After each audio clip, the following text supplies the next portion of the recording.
Ladies and gentlemen, good day and welcome to the Q4 FY25 earnings conference call of Cholamandalam Investment and Finance Company Limited, hosted by Kotak Securities.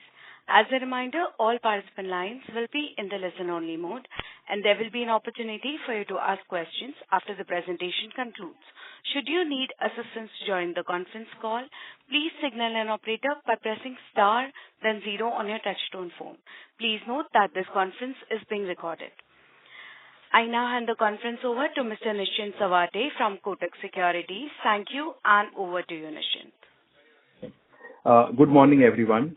Welcome to the earnings conference call of Cholamandalam Investment and Finance Company Limited.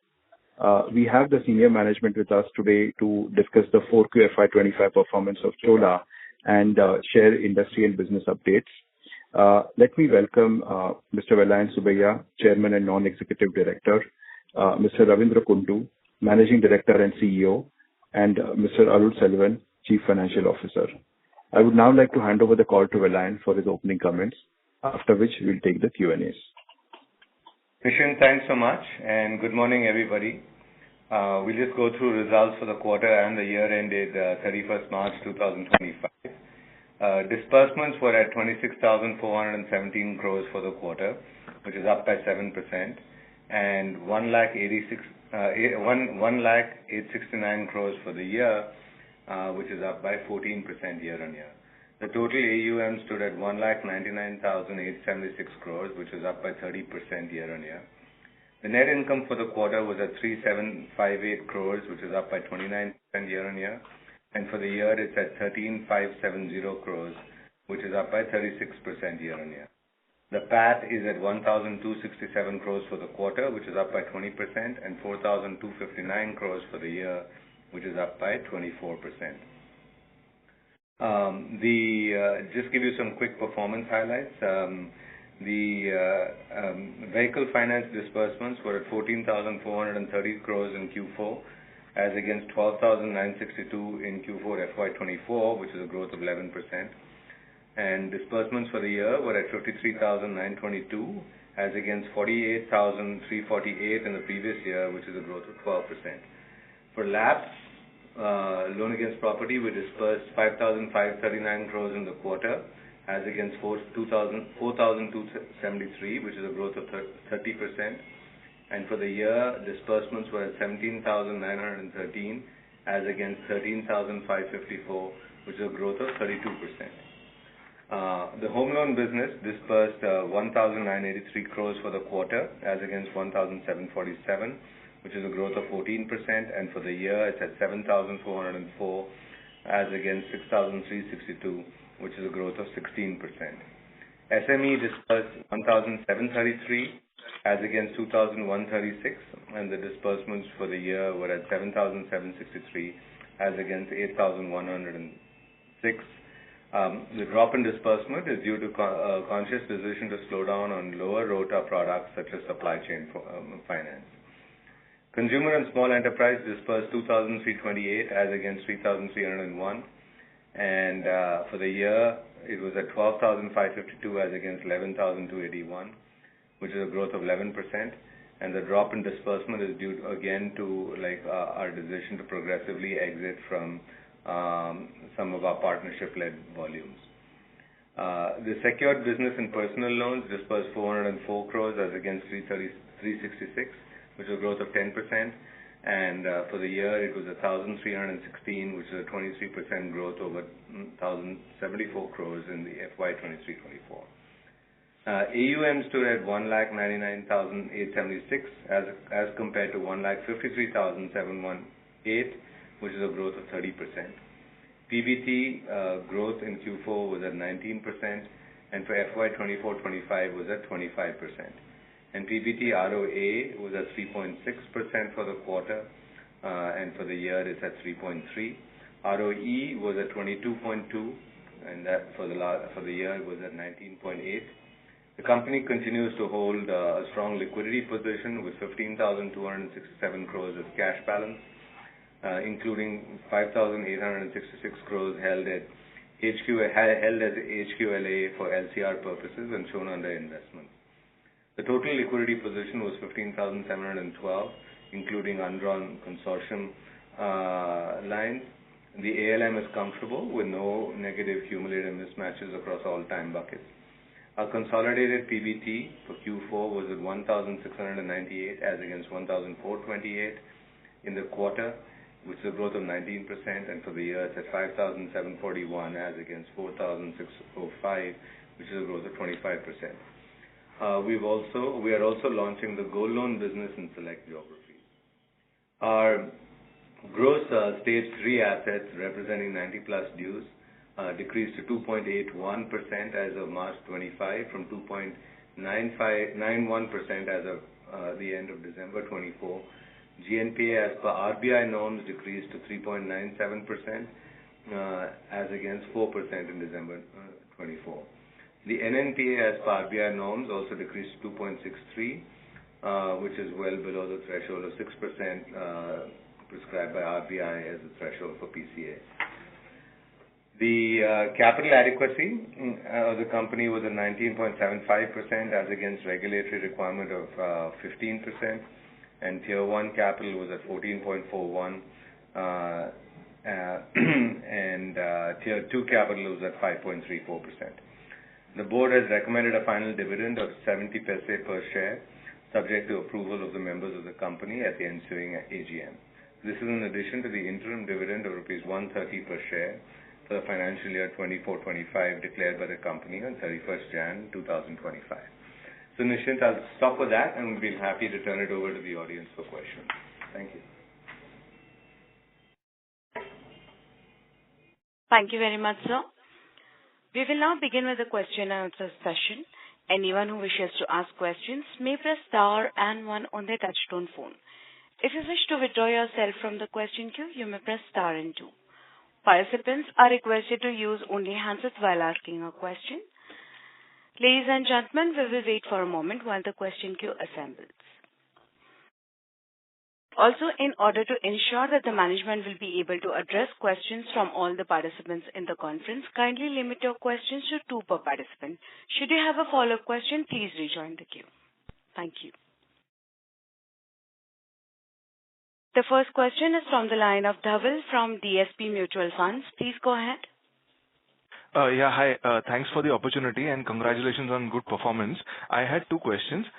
First relates to overall growth. Could you just highlight the growth expectation for next year? Last time you had mentioned 25% for next year as well as medium term.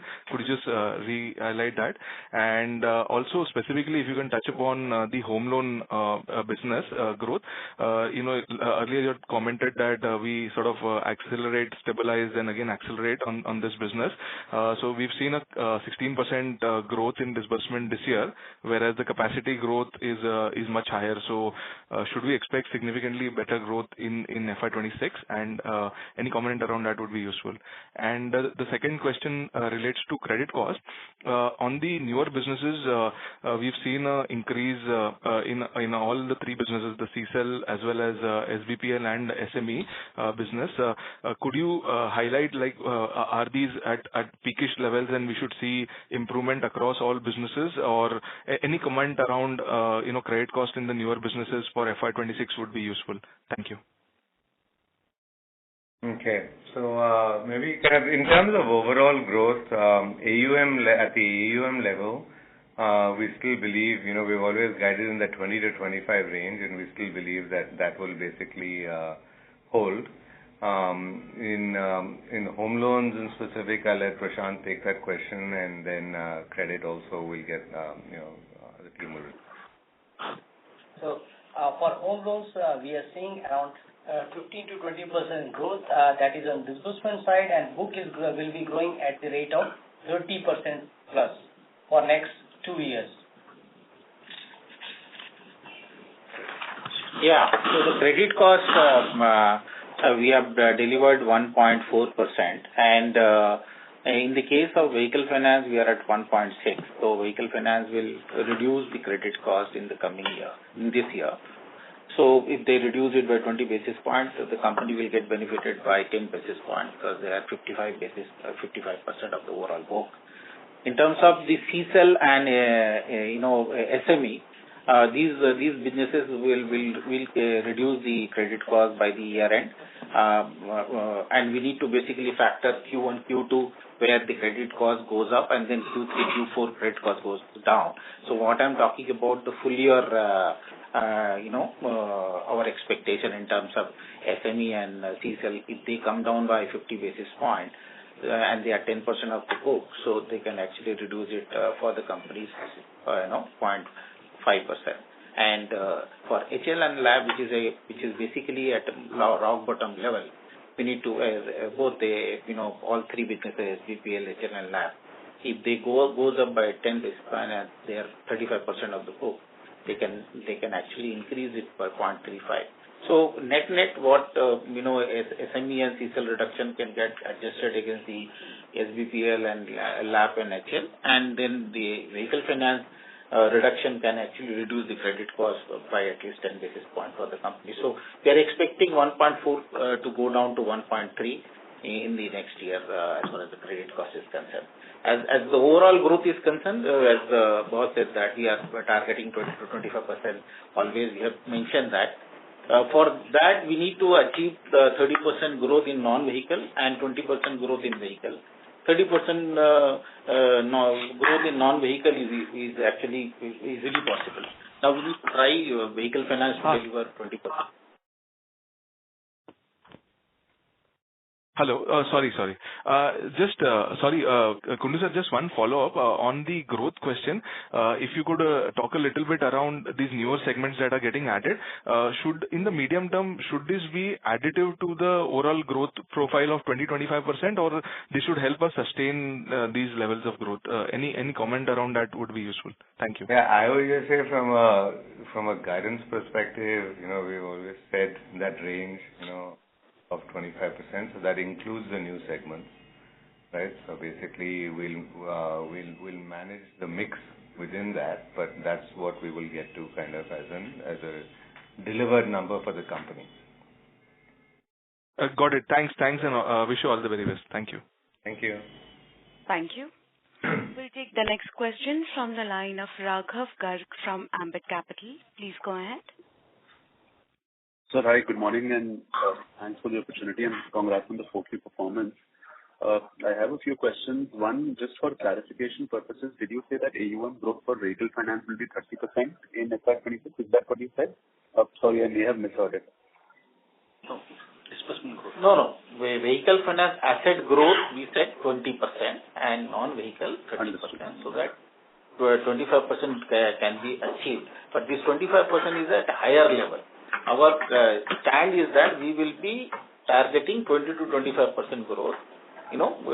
All depends on how monsoon takes place, because the last year monsoon was good, and post that things have started improving. This year in vehicle finance, we have disbursed almost 12% for the year, and we likely to increase the disbursement from 12 to 15% to 17%. So it depends on the second half, and that's the reason we are slightly conservative in terms of disbursement growth. This has been our stand that for the company it will be 20 to 25%. Understood. And sir, I was looking at your 4Q numbers generally for the vehicle finance segment. There seems to be some seasonality in the vehicle finance yields. In fourth quarter, it tends to increase about 30 to 40 basis points quarter on quarter every time in fourth quarter. Why is that? No, I didn't understand. Once again, repeat it. No, Q4, you're saying that the disbursement is higher? No, I'm saying that in the fourth quarter, your vehicle finance yields tends to increase quarter on quarter by 30 to 40 basis points. And then, in the following quarter, which is the first quarter, it comes. Yeah. So your point is that the Q4 our overall income goes up, from Q3 level, it has gone up to say 15.2 to say 15.6. Last year it went up from 15.1 to 15.4. This is related to the collection efficiency, because in the last quarter always our collection efficiency improved, and that improves the all collection, including the EMI collection, like recovery collection, AFCC collection, other charges collection. So that includes the income, and that increases the income in the Q4. Understood. And so just one of the last questions from my side. Has the cost of hedging on foreign borrowings gone up in recent months? Generally, what is your observation? Or Cost of borrowing? Cost of hedging. Cost of hedging on foreign borrowings, has it gone up? Generally for... It has gone up in Q1 now, but it was good in Q4. We managed to get good deals in Q4. But we will be always selectively watching and doing deals. So we could strike deals in Q4 at very fine rates. Fully hedged. That's all from my side. Thanks. Thank you. The next question is from the line of Abhijit Tibrewal from Motilal Oswal. Please go ahead. Yeah, good morning everyone and thank you for taking my question. So just two questions. Trying to understand first thing from Arun sir. Sir, this year how are we looking at our cost of borrowings getting repriced with the assumption of maybe one or two more rate cuts in the coming quarters? How would you look at cost of borrowings coming down?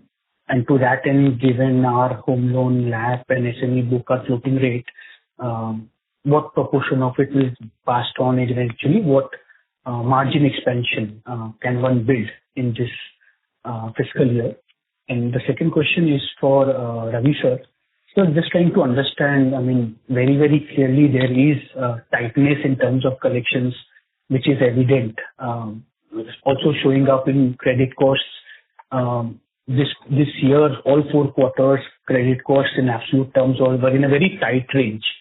So when we say next year the credit costs will be lower, what has to change from where we are today, what we saw last year, and what has led us to where we are today?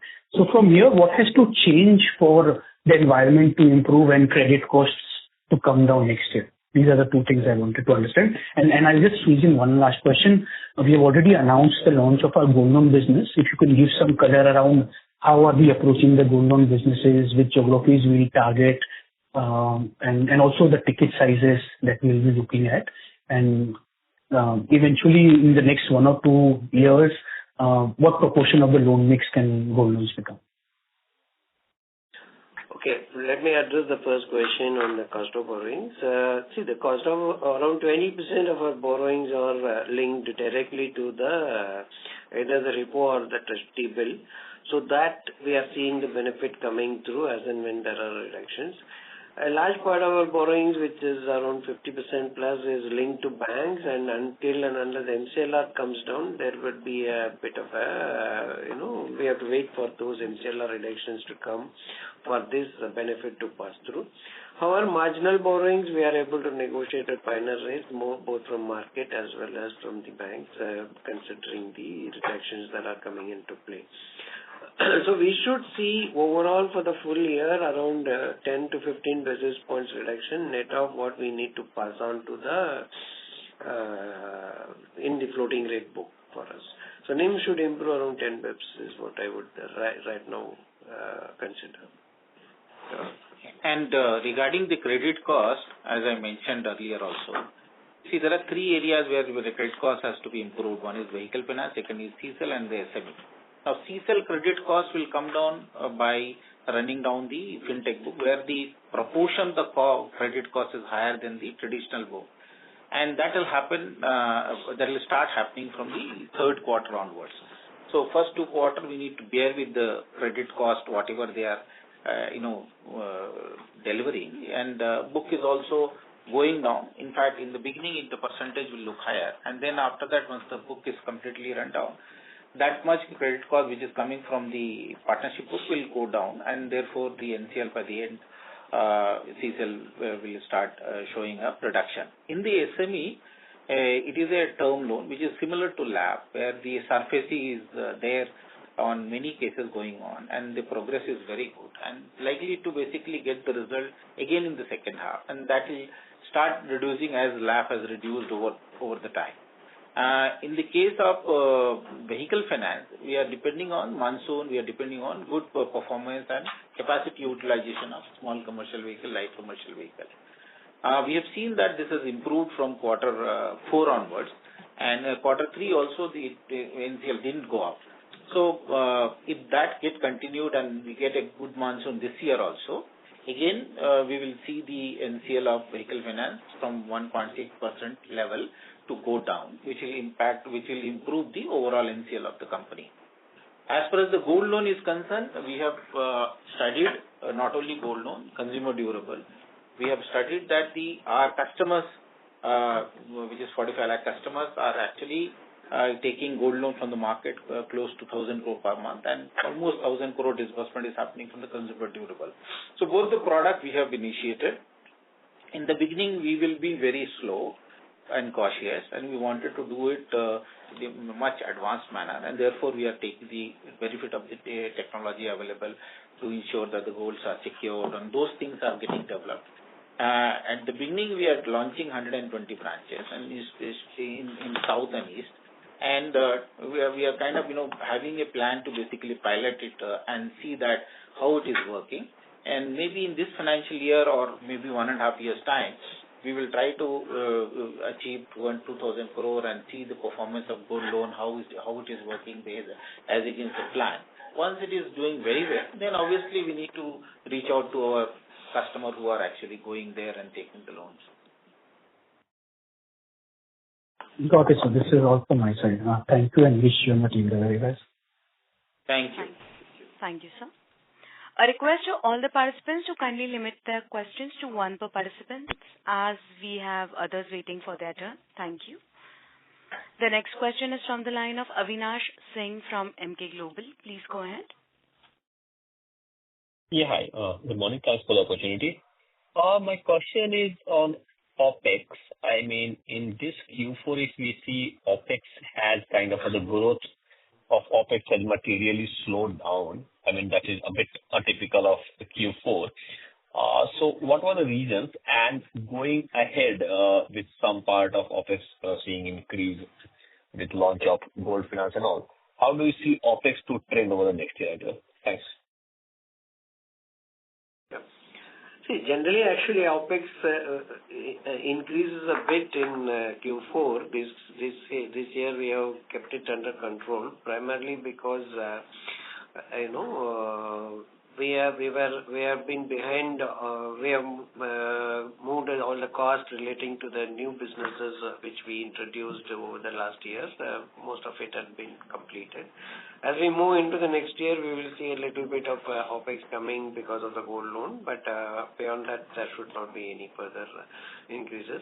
Target is to keep it in the 3.1 to asset ratio. We will endeavor to follow that trend. Okay, thanks. Thank you. Thank you. The next question is from the line of Harshit Toshniwal from Premji Invest. Please go ahead. Yeah. Hi, sir. Am I audible? Yes, sir. Please proceed. Yeah. Sir, this is on the assignment income. So I think we had that last quarter, and we also have it this quarter. Just wanted to check that is this now a consistent strategy going forward, that we'll do some assignment, because this is something which we have been doing only in last 2 quarters.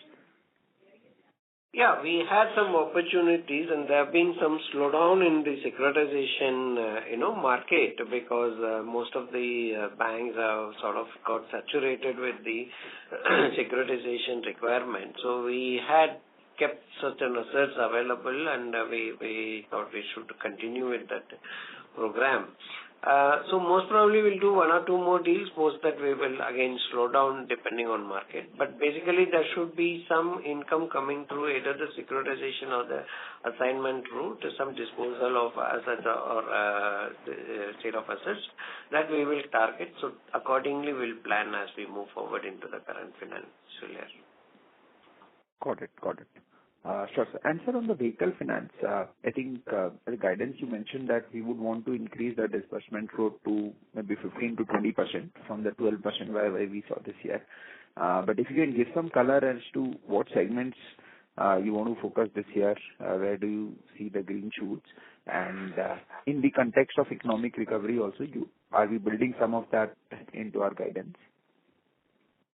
So first, just to clarify, 15% disbursement growth, 20% asset growth, which we are targeting this year. This will happen only when, light commercial vehicle and small commercial vehicle picks up, and we continue to do what we are doing in terms of used and passenger vehicle and other products. The monsoon has been good last year, therefore tractor and two-wheeler sales has also picked up. We have also done the disbursement, but still some scope is there to do more tractor and more two-wheeler. So across all product segment, we are focusing across the country to achieve 15% disbursement growth, which will take us to 20% asset growth in terms of vehicle finance. Sure. Got it. Okay, sir. Thanks a lot. Thank you. We'll take the next question from the line of Kunal Shah from Citigroup. Please go ahead. Yeah. First, just to check on the home loan, we indicated that the growth should improve both in terms of disbursements as well as AUM, almost like 15-20% disbursements. So what ideally would lead to that kind of an improvement? Maybe this year the overall disbursements in home loan has not been that great. And secondly, on LAP, when we look at it, in fact, it's been growing quite well. So would we see some kind of a normalization coming in LAP, or maybe the growth traction in LAP should still continue? No, first of all, what Prashant said, that the 15% disbursement growth will take him to 30% asset growth, which is at a similar level where we are as of now in the home loan business. In the case of home loan, when we do 15% disbursement, it comes to 30% because we have grown in the new geography, east, west, and north. And around 60% of the disbursement of home loan is still coming from south, but we are cautiously increasing the disbursement, and this is enough for achieving 30% growth. That is also one reason. So we will continue to, what he said is that we will continue to have this 15% disbursement and 30% asset growth. But after some time, we need to do more than 15% to achieve 30% asset growth. By the time we will learn newer market very well, and we will get established there as the home loan department has done it in south. As far as the LAP is concerned, they are now almost expanded across the country, and therefore their disbursement growth and asset growth are almost at same level, almost 25% asset growth and 30% disbursement and 30% asset growth. Maybe, in the coming year, we are targeting between 25 to 30% disbursement growth, which will be enough to deliver 30% asset growth. And I have mentioned that, non-vehicle will try to basically deliver 30%. Yeah, so particularly LAP, you are still saying it might continue with 25 to 30 odd percent. There are still maybe the opportunities available and the levers available to continue at that pace. Correct. Okay. And on new businesses, when do we start seeing the pickup? Maybe would it be after the first half where we will see maybe the credit cost also normalizing?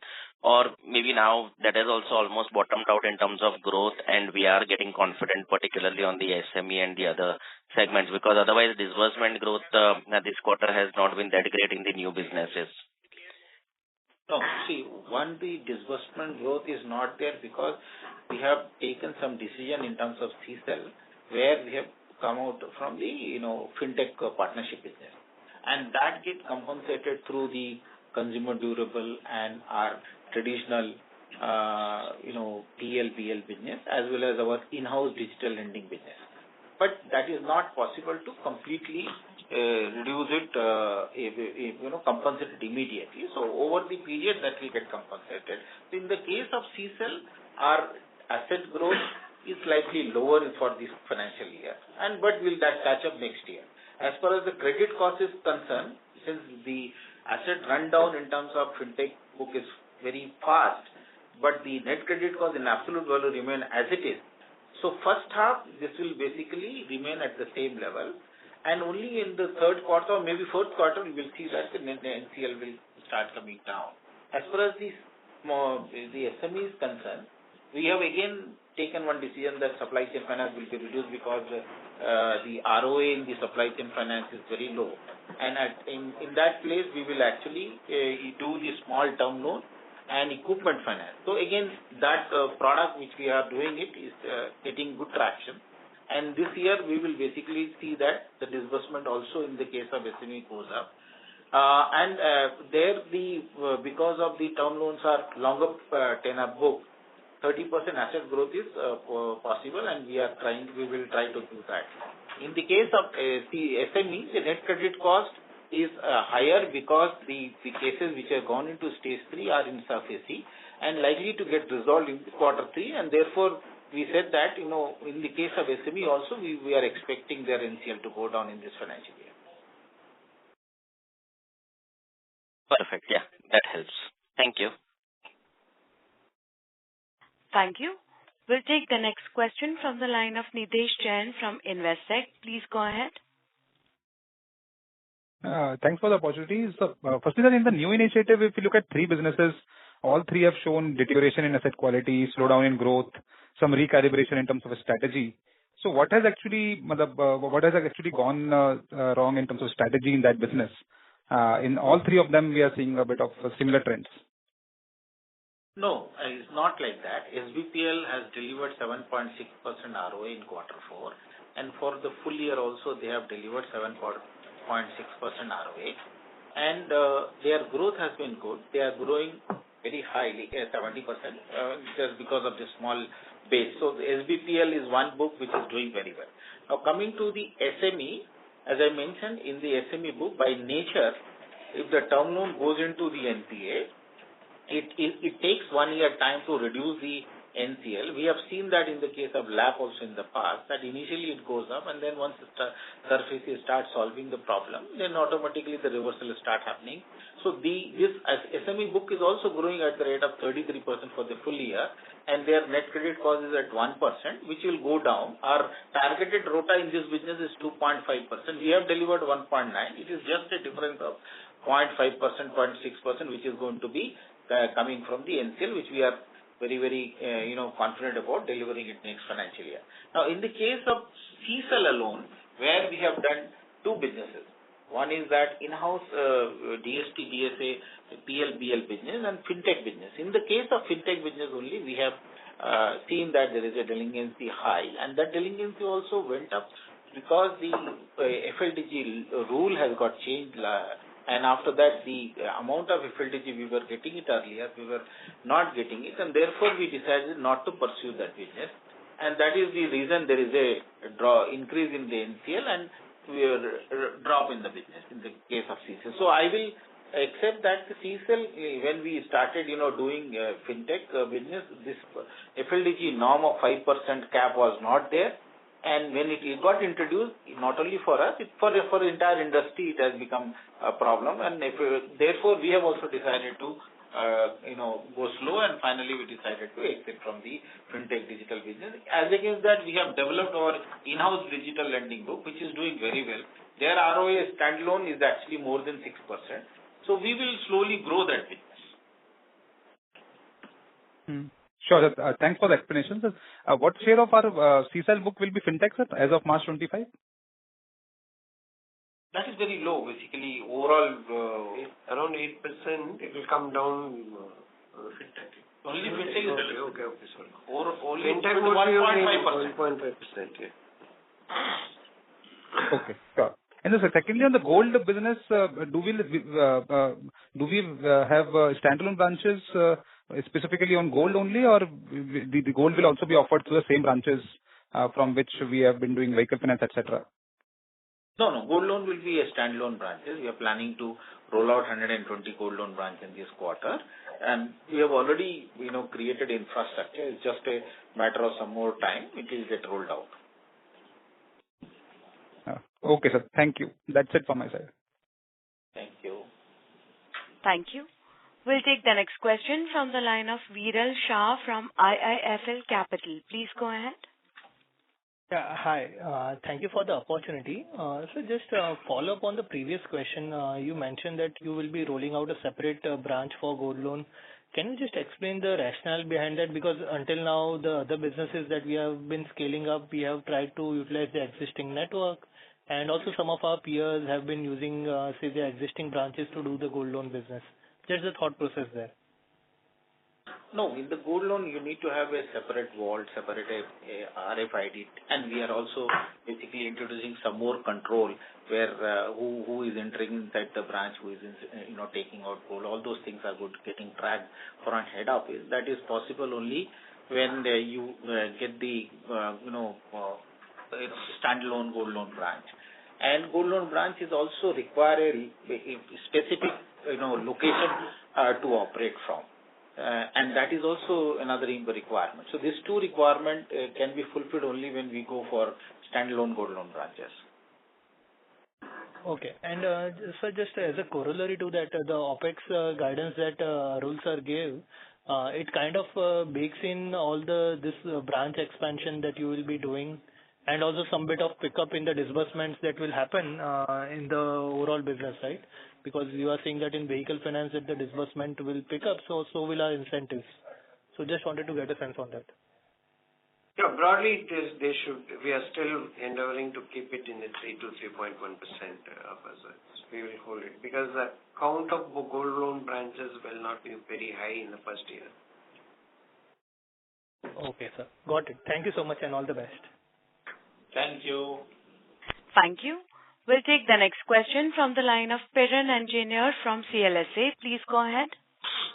Yeah, so just wanted to get a sense more quantitatively on what could be the disbursement growth in SME lending next year, because while this quarter was down because we slowed down in supply chain, if I look at the last 5-6 quarters, it's been flattish. So just wanted to get a sense on that.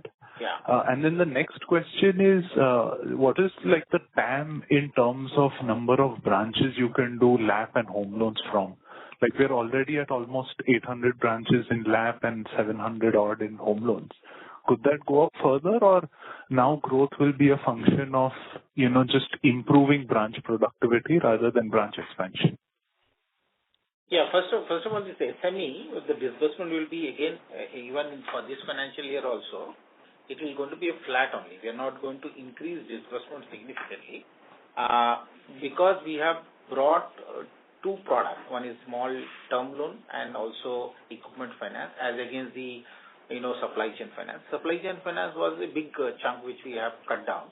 So therefore, initially the disbursement is not going to go up, but we will maintain the asset growth, which is at a 30% level, which is going to be there because of the disbursement we are doing in the case of term loan, and which is a long tenor book, and therefore asset growth is not a problem. As far as the LAP and HL is concerned, as I mentioned, HL, they are already into 3 zone where they are operating only for last 3 years, and their disbursement of 3 zone put together is lower than South zone because of the productivity and because they have introduced only 3 years back. So they are continuously improving the productivity and operating expenses and likely to increase also a little bit. So both LAP and HL will continue to do that, but the number of branches expansion is not very high in the current financial year. Current financial year, the productivity focus by LAP and HL is high, and then subsequent year maybe LAP and HL will think about going to another 100 branches. Okay. That answers my question. So thank you and wish you all the best. Thank you. Thank you. Thank you. The next question is from the line of Renish from ICICI Securities. Please go ahead. Yeah, hi sir. Just one question from my side on this Tamil Nadu bill, which sort of table over the weekend. And given, our major exposure would be in high state. So how confident we are about sustaining the growth rates or even credit cost? And maybe if you can just tell us the reality at ground, post this bill. I know it's too early, but what is your assessment there? No, actually, the similar thing is there in Karnataka, Telangana, Andhra Pradesh, and this is more related to private lender and also microfinance, and this was actually going on in many places, and that we are quite compliant in terms of our collection approach to the market, and therefore we don't see any impact coming on vehicle finance or which is actually deep rooted in Tamil Nadu as well as the home loan business. It is very clearly mentioned the legislation will not apply to banks, non-banking finance companies. Yeah, and it is also not applicable to us, first of all. Registered with the RBI, cooperative banks and cooperative societies. Yeah, correct. Similar thing in... But in Karnataka, sir, we have still seen a sort of players getting impacted because, it takes time at borrower level to fully understand the bill, etc. I know MFI or maybe a small ticket loans will be more vulnerable, but do you think, in your portfolio, any of the product is vulnerable? No, nothing like that. Actually, we are also, approaching the market in terms of collection very peacefully. So therefore, across the country, our approach has been very soft. We have been following up, but not harassing customers. Got it. Okay. That's it for myself, sir. Thank you. Thank you. Thank you. We'll take the next question from the line of Pranuj from JP Morgan. Please go ahead. Hello. Thank you for taking my question. So just one question. On HL, the delinquency rates have risen up to 0.6%. So is there any concern out over here? And second, just a clarification, Arul sir, that 3 to 3.1% OPEX, that is OPEX to assets, right? Yeah, it is OPEX to assets. And on the delinquency, Yeah. The delinquency, Prashant, you want to say something? So as far as HL delinquencies are concerned, we are maintaining a 0.40 for the year. If you compare with the last quarter, this quarter, it was last year there was a release in terms of stage 2, stage 3. This year we are maintaining at 0.40, and going forward we foresee that it will be at similar levels. Already our stage 2, stage 3 are below the much in good shape, and that's what we are focusing on the fresh bucket to ensure that the same level of delinquencies continues with increase in the book size. And also, as I mentioned in the beginning itself, that LAP and HL are basically very tightly maintaining their net credit cost. So if at all they increase 10 basis points, that will only impact 0.35 as against the SME and CSL going to reduce it by 50 basis points, will release 0.5. So we'll get netted off. And vehicle finance will basically reduce it, which will improve the credit cost by 10 basis points. Now, HL, as I mentioned, they do not have surfacing. So their resolution takes time, and they do it mostly through arbitration because small ticket size loan, less than 20 lakh rupees. Therefore, resolution takes time. So those cases which have gone into the NPA last year will start getting resolution by the end of the year. Understood. So on a full year basis, you still expect to maintain that 0.4% for FY26? 0.4 to 0.5%. Understood. Thank you, sir. Thank you. The next question is from the line of Shweta from Elara Capital. Please go ahead. Thank you, sir, for the opportunity. So in the vehicle finance portfolio, have we seen any write-offs? And if you could provide any color on the sub-segments that you might be closely monitoring or seeing vulnerability? No, we haven't. The normal levels of write-off, which is relating to repossession of vehicles and the sale of vehicles, that is continued, and there will be no different change in the trend. So we will continue to have this. As you know, there's a little bit of a higher proportion of used vehicles, etc. To that extent, there would be some skewness, but other than that, there will not be any high levels of write-offs in vehicle finance. So the write-off has not been done. Only the repossession and sale of vehicle only have been done. Okay. And so how about bounce rates and early on delinquencies, 30 DPD book in the vehicle finance? How is that faring? Thank you. Non-starter is actually lower than the last year March 24 to March 25. The non-starter has come down. The early default also has come down over the December and September quarter. but it is still higher than the March 24. Slightly higher. But non-starter is much lower. Lowest in the last 18. That is the trend that we are improving our portfolio quality. But it requires better monsoon even this year also, and then only we can see better NCL in this second half. Very helpful, sir. Best luck. Thank you. Thank you. Thank you. Thank you, sir. We'll take the next question from the line of Mahrukh from Nuvama. Please go ahead. Yeah. Hello. Good morning, sir.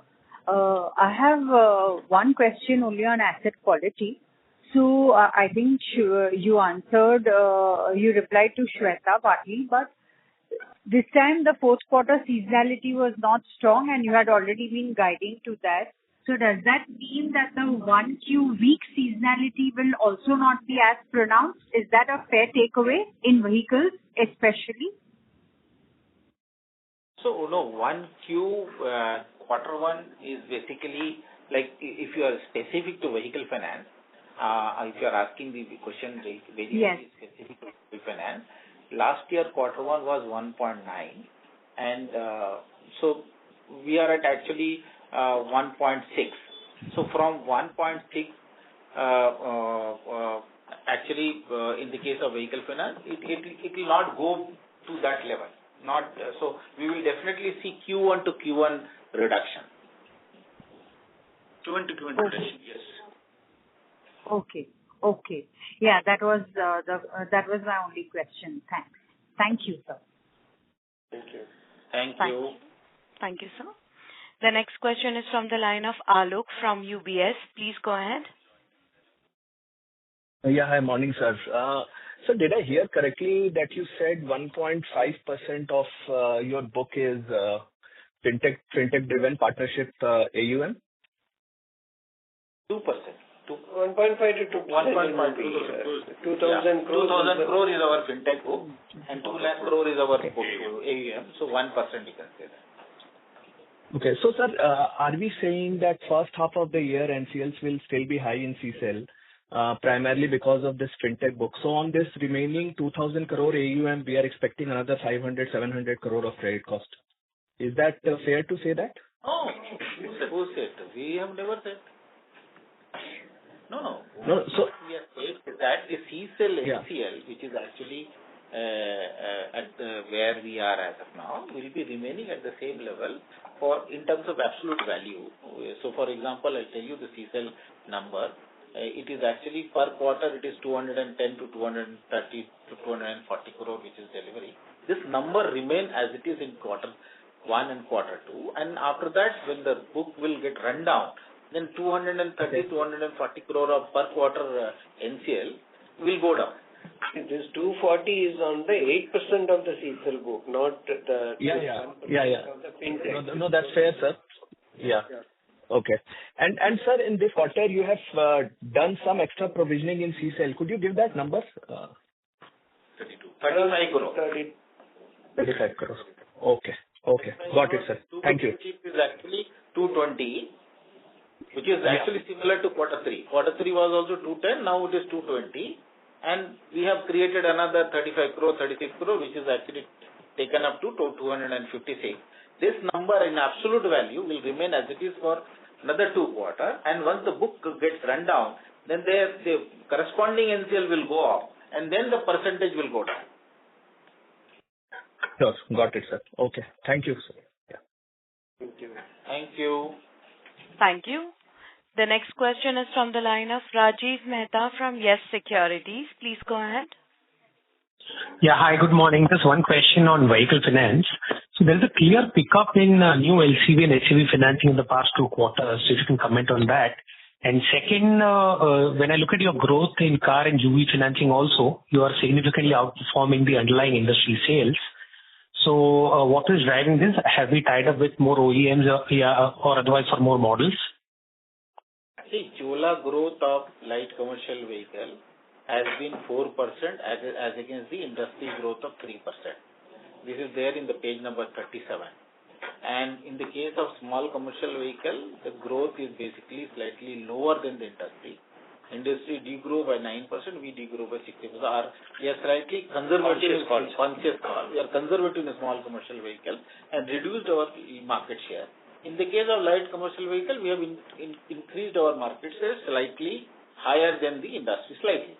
But in terms of heavy commercial vehicle, our growth is better than the industry. That is because, now the customer, as we maintained in the beginning, that initially the captive user and big fleet operator, medium fleet operator will buy, and then slowly the retail customer will come into the market.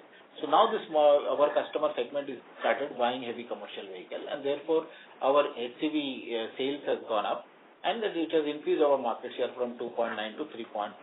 So slight increase. In terms of growth, in terms of unit is higher, looking higher. It is there in page number 38. Industry degrew by 3%, we grew by 21%. And in passenger vehicle, we have grown in terms of market share. Our reach of having larger number of branches in tier 3, tier 4 cities are helping us, and in fact our market share in Maruti has gone up substantially. So in passenger vehicle, we have been able to grab our market share, increase our market share, especially in the Maruti segment. Yeah, that's it from my side. Thank you. Thank you. Thank you. The next question is from the line of Shubhranshu Mishra from Phillip Capital. Please go ahead. Hi, good morning, Kundu sir. 2 or 3 questions. The first part is on the number of people we deploy in collections across businesses, and if we can split that into soft bucket and hard bucket. That's first. Second is that I saw a notes to account which says Chola Home Finance. So just for clarity, we are running the home loan business in that subsidiary. And third is that the LAP is growing at a strong level of 25-30%, and that's the guidance as well. Do we foresee seasoning, and in that seasoning we will also see higher credit costs? These are the 3 questions. Thanks. So in the case of headcount, we have 30,700 people in sales and 22,000 people in collection, and almost 10,000 people in credit ops, and 1,600 people are our business enabler sitting at head office. In the case of loan against property, I think Suresh, you would say that. What is your plan? Yeah. So if you look at LAP, we have improved our number of branches to 800 branches, and we have significantly invested on the people side as well. And that is what has resulted us in the growth for the last few years, where we have consistently growing our disbursement as well as book.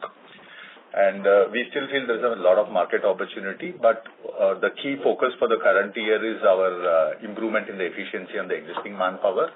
And we are pretty confident, and we are convinced that with the market opportunity available, we can continue to grow at this level of 25 to 30% of disbursement growth, resulting in about 35% of book growth.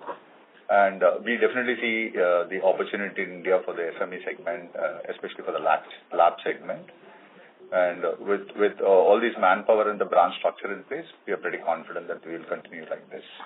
As far as Chola Home Finance is concerned, we don't have anything in that. Actually, the Chola Home Finance, we created thinking that we can move and create a home finance company. The arbitrage between a home finance company and an NBFC has narrowed down significantly.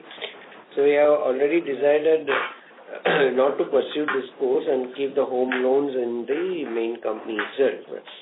And we have renamed the company as Chola Leasing Company, so that they will start looking at leasing operations within the various products we have. But that's in a very nascent stage right now, so we will look at it as we move into the next financial year or thereafter. So my first question remains unanswered. How many people in collections business-wise? So business-wise collections, we will not be able to share. That is, we have given you the overall numbers of at the business level. Individually, collections of each of these are not publicly available information, and we keep it within the company.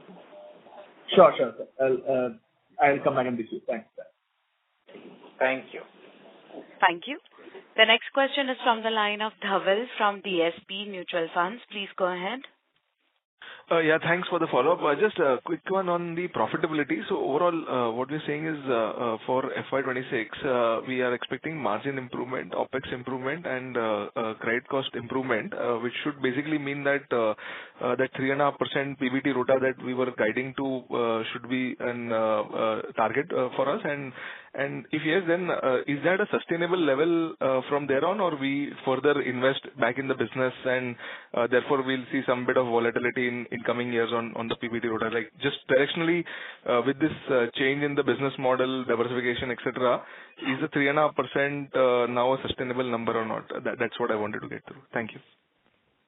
So we will be working towards a 3.4 conservatively to look at in the coming year, and then move on to 3.5, because we still have gold loan related OpEx coming up in the current year.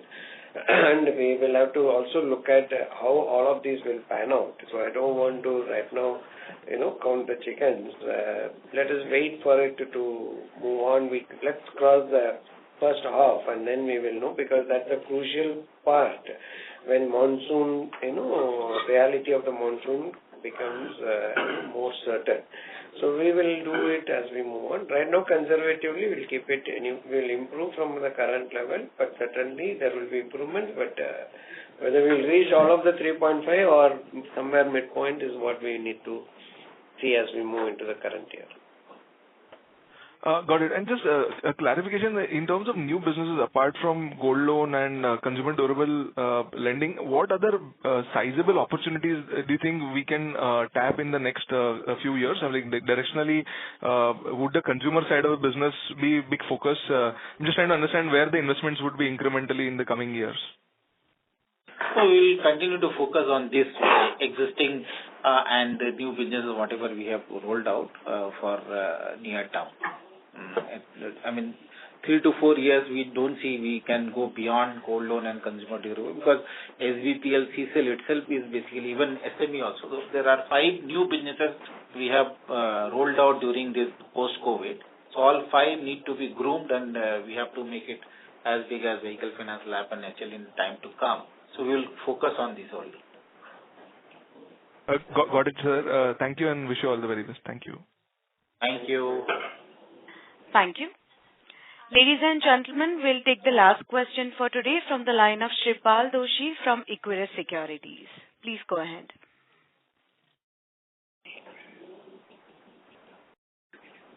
Mr. Doshi, I have unmuted your line. Please proceed with your question, sir. Hi. Sorry. Thank you, sir, for giving me the opportunity. So my question was on why have we moderated our growth in the supply chain financing? Is there anything that the regulator has indicated or anything of that side? No, it is not. Actually, it is not by the regulator. It is primarily a low ROTA product, and here what we see is there is a much faster churn. So many times it is less than a month that the asset stays on the book. So you have large disbursements, but it really does not count to your AUM and the real income that comes into.